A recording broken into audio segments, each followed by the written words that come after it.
everyone, Leo here. Welcome to the channel. Welcome to the next episode of the Hillbilly Files. Figured I'd kind of just look around just a little bit, kind of give you guys just a little lay of the land, so to speak. Heather is out through that way and she's documenting some of the graves while we're here. But we came out here today to tell you guys a story, a very tragic one, unfortunately. This seems to be the case, doesn't it? I suppose you don't really wind up in a place like this because of good circumstances and luck, you know. But we've come here today for these right here, for this little patch of ground. You see how this kind of wide right down through here? Looks like it could potentially be a big mass grave, don't it? Well, it is. It is a big mass grave. And I'm going to sit down here by the edge, you know, stay off of them. Just kind of sit down here and tell you guys a story. Now, what began one day as a fun Saturday drive with the family in a new car on Highway 119 across Pine Mountain on July 31st in 1954 ended just after noon in what the National Safety Council would later record as the deadliest single-car accident in U.S. history. When the flames subsided, the vehicle held the charred remains of 11 souls, three adults, a teenager, and 7 small children. Hexie Maxie was the lone survivor. He told authorities that the group had set out that morning from Millstone, Kentucky. The passengers included Maxie, his wife, and their 3 young children, his sister Lula, her husband Tom, and their 4 children, as well as a 16-year-old neighbor and family friend named Martha Gibson. Now Tom Brown had proudly bought the 2-door Buick just the day before and was excited to take the families on a short trip to see the coal mine where he and Hexie had recently found work. It was meant to be a light-hearted outing, kind of get familiar with the area. Basically, it was just a day out with the family. Roughly 30 minutes into the drive, after the group had crossed the top of Pine Mountain, Tom tried to slow down the vehicle. He pressed the brake pedal, but it dropped to the floor. He pumped it repeatedly, but nothing happened. Maxie later recalled seeing Brown frantically pumping the brake with no response.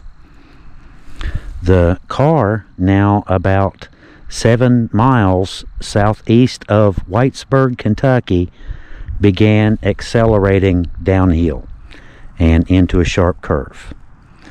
Tom tried to steer the car into a roadside ditch to slow their speed down a little bit and avoid a 60-foot drop over the hillside. The vehicle struck a rock embankment on the passenger side, jamming the door closed. A witness, Willie Kraft, later said that the impact most likely crushed the door handle. The car then bounced across the road, hit the opposite cliff face, and flipped over onto its left side, trapping all 12 occupants inside the vehicle. The gas tank had ruptured and caught fire almost instantly. Flames engulfed the vehicle in a matter of seconds. A nearby resident Mrs. Butler Wright, heard the crash followed by the screams. Tearfully, she told investigators, "Then the tank exploded, and I didn't hear the screams anymore." She said that she estimated the cries lasted no longer than 2 minutes after the fire began. Local newspapers quickly picked up on the story and sent out reporters. The Lexington Herald was the first to publish a photo of the crash in its August 1st, 1954 edition. The widely circulated Associated Press photos later appeared in nearly 50 newspapers across the country. Kentucky State Police Sergeant Chester Potter was one of the first officers to arrive on the scene. He found Hexie Maxie severely burned and barely conscious, lying in the road. Witnesses said Maxie had managed to escape the burning car, possibly through the rear window, and had attempted to rescue the others. He was seen grabbing an axe from the roadside and trying to hack open a door until the fire forced him back. He collapsed from shock a few seconds later. The Whitesburg Fire Department responded quickly, but the fire had already burned the vehicle's interior and the occupants. Fire Chief Raymond Day and his team could do nothing but put out the residual flames at that point. The aftermath, Day later said, was horrific. He said it was a mass of burning flesh and a fiery tomb, with bodies pressed against the doors and windows, frozen in the final seconds of their escape attempts. At Fleming Hospital, Maxie was treated for third-degree burns covering most of his body. He told the coroner, Mrs. Archie Kraft, and funeral home staff that he didn't want to be saved, saying that he had nothing to live for since his little children and good wife were now gone. But the doctors began treating him anyway.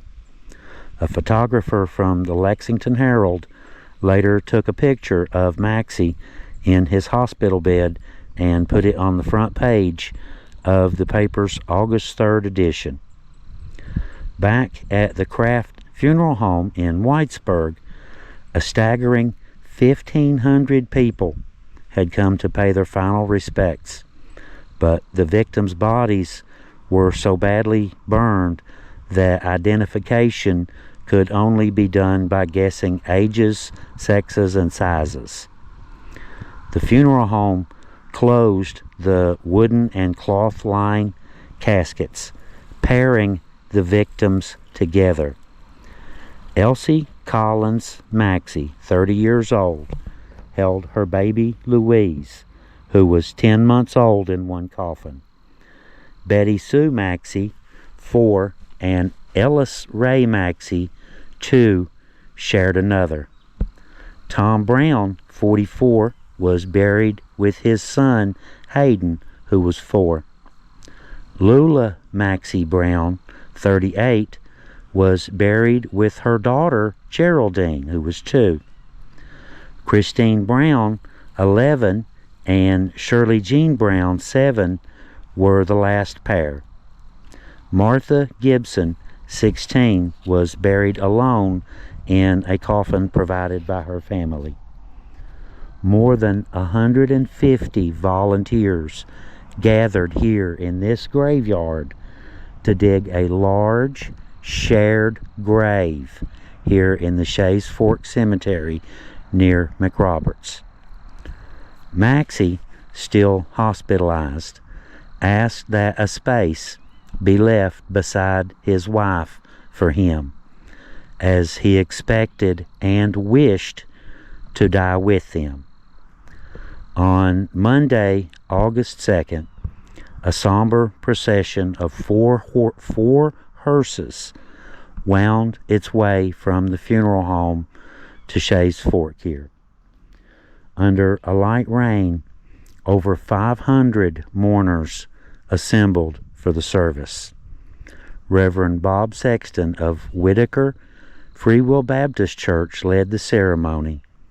The caskets were gently lowered into the huge open grave on this flat, quiet knoll of the cemetery. Martha Gibson was buried separately the same day by her parents, Mr. and Mrs. Johnny Gibson, in Big Branch Cemetery near Line Fork. Tom Brown's 13-year-old Buick was towed to a garage in Millstone. The burned-out hull was left on display for over a week, attracting thousands of visitors who reported a lingering smell of burned flesh. Many drove to the crash site on Pine Mountain, now marked only in memory and silence. The Mountain Eagle dedicated its entire August 5th, 1954 edition to this tragedy. Despite Maxie's wish to not live, his burns slowly improved. Doctors were initially certain that he wouldn't survive the first night. But 3 days later, his odds had rose to 50-50. By August 19th, his status was listed as very good, and he was said to be out of danger. Skin grafts and treatment continued, and he was discharged in the second week of September. Maxie left Letcher County immediately and never intended to return to the place where his family had all died. In the years that followed, reporters sought him out around the crash anniversaries. In 1961, AP journalist George W. Hackett located Maxie in Newport, Kentucky. There, Maxie quietly worked in the restaurant industry, having left the coal mining business far behind him. He admitted that he hadn't found peace. He said, "I still can't sleep some nights thinking about it." He said he had no driver's license and he never learned to drive, explaining that "I don't want that kind of responsibility." He returned here to Whitesburg only once, in July of 1961, for a short visit, but the turn up Pine Mountain was too much for him, and he left after one night, saying that it will be a long time before I ever return. Hexie Maxie lived the rest of his life in northern Kentucky and never did give another interview about the crash. He died on August 8th in 1982 in Campbell County at the age of 63, more than 28 years after the crash. After his death, he was brought back home here to Letcher County one last time, to be buried beside his wife, his children, and the Browns in the shared grave here at the Shay Fork Cemetery, now known as the McRoberts Cemetery. But like I said, we came out this way and we ran across this story a while back, and we wanted to tell you guys about this, but we never really kind of got out this way, I suppose. But we came out this way today, and we wanted to make a special point to stop here and tell you guys this story and remember this family, you know, because I know I've said this before, but you know, you kind of, people do in a way sort of die two deaths. You die one when you die, obviously, but the more permanent, lingering one is when your name is said for the last time, when you are truly forgotten forever. And we'll kind of look over some of them real quick while we're here. I'm sorry. Well, this is Tom here. Tom Brown, 1910 to 1954. And Hayden Brown, 1950 to 1954, 4 years old.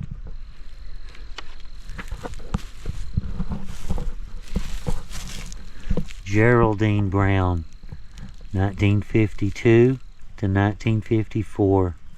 And Lula, here's Lula here, 1916 to 1954.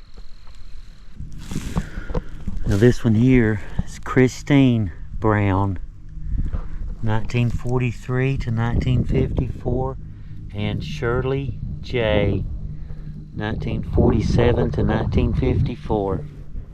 Imagine though, Heather, 150 volunteers up here digging this mass grave. Oh, really? Yeah. Wow. 150 people came up here and volunteered to help. Mm-hmm. It's a pretty place though, very peaceful place. Someone's taken fairly good care of it too. And weeds and grass are pretty well maintained. It's very well maintained. Very much appreciate all of you, all of our viewers, all of our supporters. You know, you guys help keep us out here on the road. Help keep us telling stories like this one right here. Anyway, right. Thank you all for coming. Thank you. See you next time. Hillbillies out. Hillbillies out.